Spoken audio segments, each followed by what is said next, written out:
Hi hello good morning. ഇത് നിങ്ങൾക്ക് ഇന്നത്തേക്കുള്ള divine guidance message card of the day and we got the cards 5 of wands and the sun. ഇത് നിങ്ങളുടെ മനസ്സിൽ internal conflicts നടക്കുന്നതിനെ സൂചിപ്പിക്കുന്നുണ്ട്. ഈ ഒരു കോൺഫ്ലിക്റ്റ് നിങ്ങൾക്ക് ഡിസിഷൻ എടുക്കുന്നതിനെ ബാധിക്കുന്നുണ്ട്. നിങ്ങളുടെ ചുറ്റുമുള്ളവരിലേക്കും പുറത്തേക്കും ഇത് ഒഴുകുന്നുണ്ട്, ഈ ഒരു വഴക്ക് എന്നുള്ളത്. ഇതിനെ എങ്ങനെ മറികടക്കാം? ഡെഫിനറ്റ്ലി നിങ്ങൾക്കിതിനെ മറികടക്കാനായിട്ട് സാധിക്കും. കാര്യം ഇവിടെ സൺ കാർഡാണ് വന്നിരിക്കുന്നത്.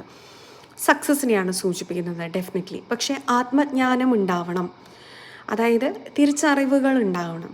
എന്താണ് യഥാർത്ഥത്തിൽ എനിക്ക് കോൺഫ്ലിക്റ്റിംഗ് ആയിട്ട് മനസ്സിൽ കിടക്കുന്ന ചിന്ത എന്നുള്ളത് മനസ്സിലാക്കുകയാണ് നിങ്ങളിവിടെ ചെയ്യേണ്ടത്.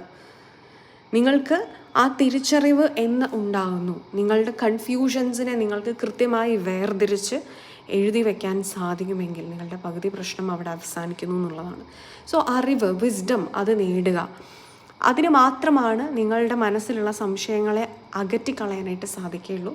ക്ലാരിറ്റി നിങ്ങൾക്ക് തരാനായിട്ട് സാധിക്കുകയുള്ളൂ. ഇത് മാത്രമാണ് നിങ്ങൾക്ക് ശാശ്വതമായിട്ട് ഒരു സമാധാനം, ഒരു കാംനെസ് ഉണ്ടാക്കി തരിക. സോ വിസ്ഡം ഇത് നേടിയെടുക്കുക. ഇതിനൊരു ഇന്നർ ചൈൽഡ് ഹീലിംഗ് പ്രോസസ്സ് എന്ന് തന്നെ പറയാം. നമ്മൾ ഓൾ ടുഗെദർ ഇതെല്ലാം കൂടെ ഒന്നിച്ച് വെക്കുന്ന സമയത്ത് അതൊരു ഇന്നർ ചൈൽഡ് ഹീലിംഗ് ആണ്. ചൈൽഡ് എന്ന് പറയുമ്പോൾ നിങ്ങളുടെ കുട്ടിക്കാലത്തുള്ളത് മാത്രമല്ല, നിങ്ങളുടെ മനസ്സിൽ ഏത് പ്രായത്തിലും ഒരു കുട്ടിയുണ്ട്. ആ കുട്ടിയുടെ ഹീലിംഗ് ആണ് നമ്മൾ ചെയ്യേണ്ടത്.